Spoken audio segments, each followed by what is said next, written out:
আমি এই মুহূর্তে রয়েছি রানাঘাট জংশন রেলওয়ে স্টেশনে। এখান থেকে আমি যাব কাটোয়া জংশন রেলওয়ে স্টেশনে, একেবারেই নতুন রুটে।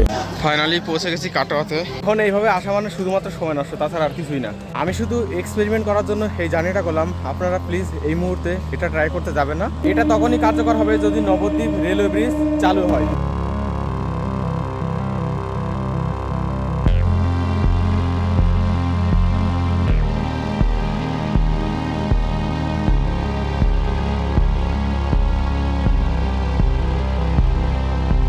বন্ধুরা, বর্তমানে রানাঘাট থেকে কাটোয়া পৌঁছাতে আমাদের অতিবাহিত করতে হয় দীর্ঘ এক সময়, প্রায় 3.5 ঘন্টার মতন। সে সাথে পাল্টাতে হয় প্রচুর ট্রেনও। প্রথমে রানাঘাট থেকে নৈহাটি, তারপরে নৈহাটি থেকে ব্যান্ডেল এবং অবশেষে ব্যান্ডেল থেকে কাটোয়াগামী ট্রেন ধরতে হয়। তবে এত ঝঞ্ঝাট, এত জার্নির কোনোটাই থাকতো না যদি না নবদ্বীপ রেলওয়ে ব্রিজটা চালু করা যেত এবং তার উপর দিয়ে লোকাল ট্রেন চালানো সম্ভব হতো। এই ব্রিজ দিয়ে ট্রেন চালানোর জন্য মাঝে মধ্যে আওয়াজ ওঠে, ঠিক ব্রিজও চালু করা সম্ভব হয় না, ট্রেন চালানো তো দূরের কথা। তবে ব্রিজ চালু হোক বা না হোক, বর্তমানেও কিন্তু এই রুট দিয়ে রানাঘাট থেকে কাটোয়া পর্যন্ত পৌঁছানো সম্ভব। তার একটা বড় অংশ আবার ভারতীয় রেল ব্যবহার করে। তো নতুন এই রুটে কিভাবে পৌঁছানো সম্ভব অল্প সময়ে রানাঘাট থেকে কাটোয়া, সেই বিষয় নিয়েই থাকছে আজকের ভিডিও। নমস্কার বন্ধুরা, আমি নয়ন, ট্রাভেল উইথ নয়নের আরও একটি নতুন ভিডিওতে তোমাদের প্রত্যেকে স্বাগতম জানাচ্ছি। আমি এই মুহূর্তে রয়েছি রানাঘাট জংশন রেলওয়ে স্টেশনে। এখান থেকে আমি যাব কাটোয়া জংশন রেলওয়ে স্টেশনে, একেবারেই নতুন রুটে, তাও আবার ভারতীয় রেল ব্যবহার করে।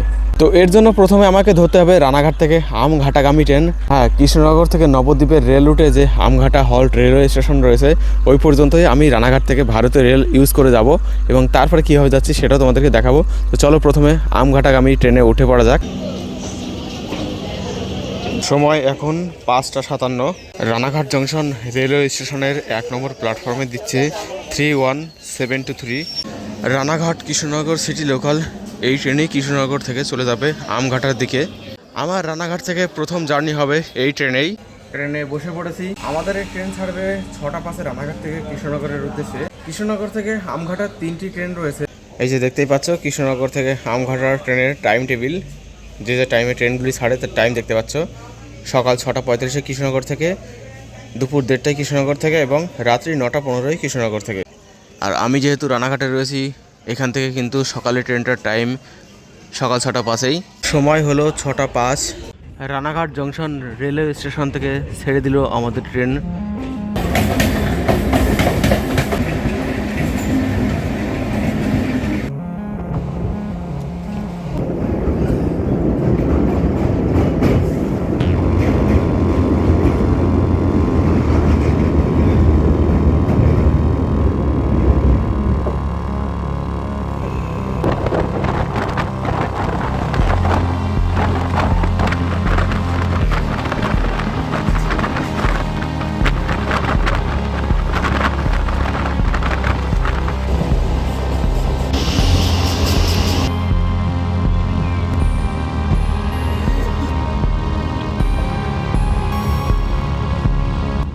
সময় এখন 6টা 38।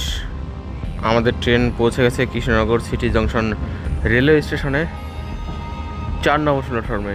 জেনারেলি ট্রেন 1, 2 অথবা 3 নম্বরের প্ল্যাটফর্মগুলিতে দাঁড়ায়, কিন্তু আমাদের ট্রেন যেহেতু এখান থেকে চলে যাবে আমঘাটা, তো 4 নম্বর প্ল্যাটফর্মে এখানে হল্ট রয়েছে। 6টা 38 টাইম ছিল, 6টা 38-এ ঢুকেছে, 6টা 45-এ এখান থেকে ছেড়ে দেবে। সময় 6টা 45 বেজে গেল। সেই সাথে ট্রেনও ছেড়ে দিল Krishnanagar city junction railway station.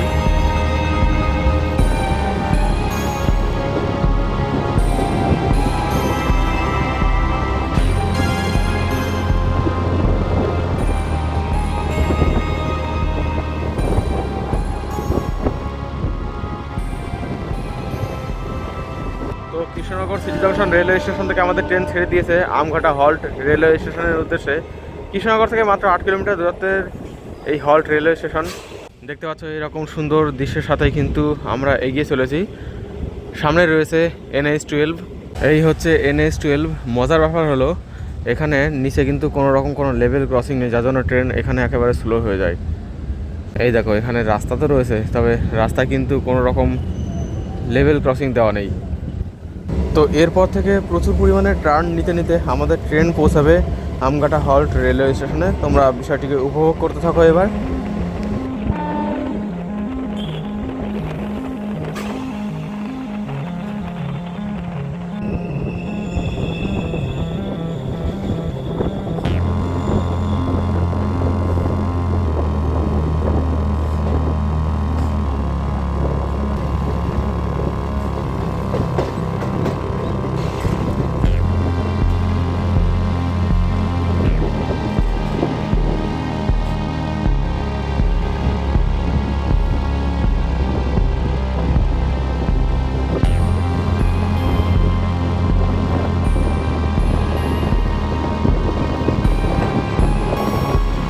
তো সুন্দর একটা জার্নি শেষ করে আমরা এসে পৌঁছালাম আমঘাটা হল্ট রেলওয়ে স্টেশনে। এই যে প্যাসেঞ্জারগুলো দেখছো, এরা প্রত্যেকেই এই ট্রেনে উঠবে এখন। এই ট্রেন এখান থেকে আবার পুনরায় কৃষ্ণনগর হয়ে চলে যাবে শিয়ালদা। আমাদের এই ট্রেন আর আগের দিকে যাবে না, কেননা আগে লাইনই নেই। তো কাটোয়া পৌঁছাতে আমাদেরকে এখন এখান থেকে ধরতে হবে নবদ্বীপ ঘাটগামী বাস, টোটো অথবা অটো। এই দেখো, এই লাইন এখানেই শেষ হয়ে গেছে। এই লাইনে প্রচুর পরিমাণে অটো এবং টোটোর চলাচল রয়েছে, তবে আমি যাব বাসে, সেজন্য বাসের জন্য অপেক্ষা করছি এখন। তো আমঘাটা থেকে মাত্র 10 টাকা মূল্যের বিনিময়ে বাসে করে চলে এসেছি নবদ্বীপ ঘাট। এখান থেকে এখন গঙ্গা পার হব। আজও কিন্তু 3 টাকা দিয়ে এখানে গঙ্গা পার হওয়া যায়।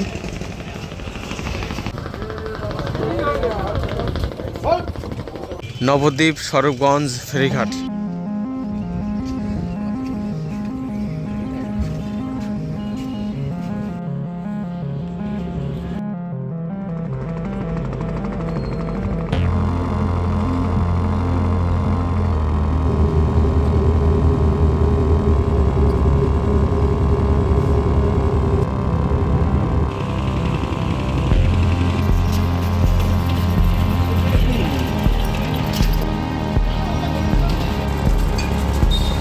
চলে এলাম গঙ্গার এপারে, আর এখানে দেখতে পাচ্ছ রয়েছে টোটো স্ট্যান্ড।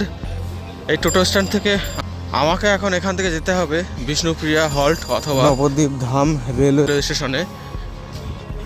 টোটোয় করে গেলে 15 থেকে 20 টাকা নেবে, তবে আমি একদমই কম খরচে কমপ্লিট করতে চাইছি, সেজন্য আমি এখান থেকে হেঁটে হেঁটেই যাব। আমি এই ভিডিওটা বানাচ্ছি শুধুমাত্র এক্সপেরিমেন্টাল হিসাবে, তাই আপনাকেও যে এই রুট ধরে আসতে হবে বা আমি যেভাবে স্টেশনে পৌঁছাচ্ছি সেভাবে আপনাকে পৌঁছতে হবে এমন কোনো কথা নেই। তাছাড়া পরবর্তী কাটোয়াগামী ট্রেন এখানে আসতেও অনেক দেরি আছে। চলো এই সুযোগে তোমাদের পোড়ামা দর্শন করিয়ে নিয়ে আসি।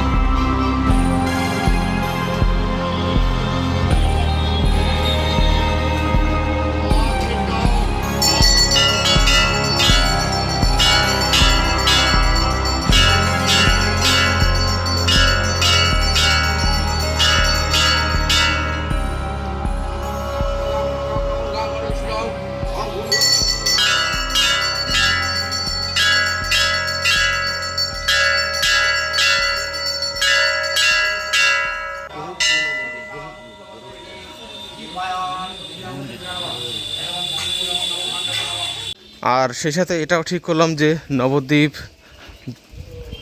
ধাম রেলওয়ে স্টেশন নয়, আমি বিষ্ণুপ্রিয়া রেলওয়ে স্টেশন থেকেই কাটোয়ার দিকে যাত্রা করব। এসে পৌঁছে গেছি বিষ্ণুপ্রিয়া হল্ট রেলওয়ে স্টেশনে।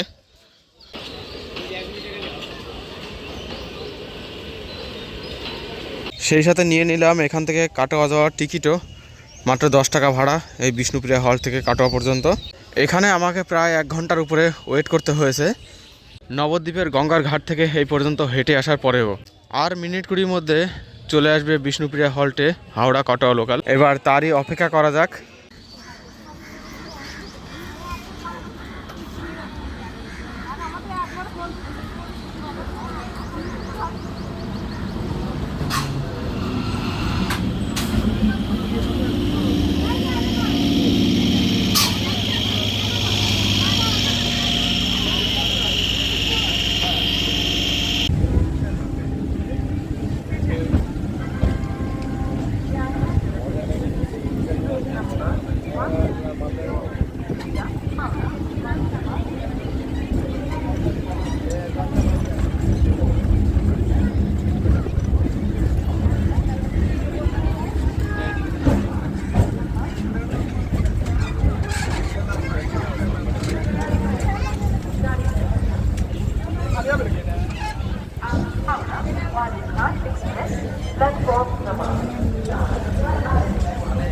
ফাইনালি পৌঁছে গেছি কাটোয়াতে।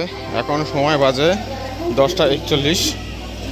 আমাদের এই ট্রেন এখানে পৌঁছানোর কথা ছিল 10:29, বাট এসে পৌঁছেছে 10:41। আর রানাঘাট থেকে আমি আমার জার্নি শুরু করেছিলাম সকাল 6:05 আর এসে পৌঁছালো 10:41। টোটালে টাইম লাগলো আমার মোটামুটি 4.5 ঘন্টার আশেপাশে, যেটা একটা বড় টাইম মনে হলে হতে পারে এবং অবশ্যই বড় টাইম। কিন্তু একটা বিষয় দেখতে হবে, আমি যদি নৈহাটি ব্যান্ডেল হয়ে এই কাটোয়াতে আসতাম রানাঘাট থেকে, তাহলে কিন্তু আমার 3.5 ঘন্টা থেকে 4 ঘন্টা পাক্কা টাইম লাগতো যদি আমি পরপর ট্রেন পেতাম তাহলেও। আর এখানে আমি বহু জায়গায় বহু সময় ওয়েট করার পরে কিন্তু আমি ট্রেন পেয়েছি, পরবর্তী গাড়িতে উঠতে পেরেছি। তারপরেও আমার সময় লেগেছে 4.5 ঘন্টা। এবার মাঝে যে সময়গুলো আমি ওয়েট করেছি বিভিন্ন প্ল্যাটফর্মে, সেই টাইমগুলোকে যদি আমি বাদ দিই তাহলে কিন্তু মোটামুটি 1.5 ঘন্টার মতন সময় বাদ যাচ্ছে, অর্থাৎ 3 ঘন্টা। তাছাড়া গঙ্গার ঘাট থেকে বিষ্ণুপ্রিয়া হল্ট রেলওয়ে স্টেশন পর্যন্ত আমি হেঁটে এসেছিলাম, সেখানেও আরও বেশ কিছুটা সময় বাদ দেওয়ার কথা। তো সর্বমোট যদি ধরা হয়, এখন এই মুহূর্তে যদি পরপর এই রুটে ট্রেন পাওয়া যায় তাহলে কিন্তু মোটামুটি 3 ঘন্টার মতো সময় লাগছে এখানে আসতে রানাঘাট থেকে কাটোয়া। তবে তোমাদেরকে একটা কথাই বলবো, তোমরা ট্রেন পাবে না। আমি এই ভিডিওটা বানিয়েছিলাম শুধুমাত্র এক্সপেরিমেন্ট করার জন্য, তোমরা এটাকে সিরিয়াসলি নিও না। এই মুহূর্তে এভাবে আসার কোনো দরকার নেই। তবে হ্যাঁ, যদি নবদ্বীপ রেলওয়ে ব্রিজটা কোনো রকমের চালু হয় তাহলে কিন্তু এই রুট আমাদের জন্য যথেষ্ট উপকারী। রানাঘাট থেকে কাটোয়া, শুধু কাটোয়া নয়, রানাঘাট থেকে বর্ধমানও এই রুট ধরেই চলে যাওয়া যাবে। কীভাবে যাবে পরবর্তী ভিডিওতে আমি সেই দৃশ্য তোমাদেরকে দেখাবো।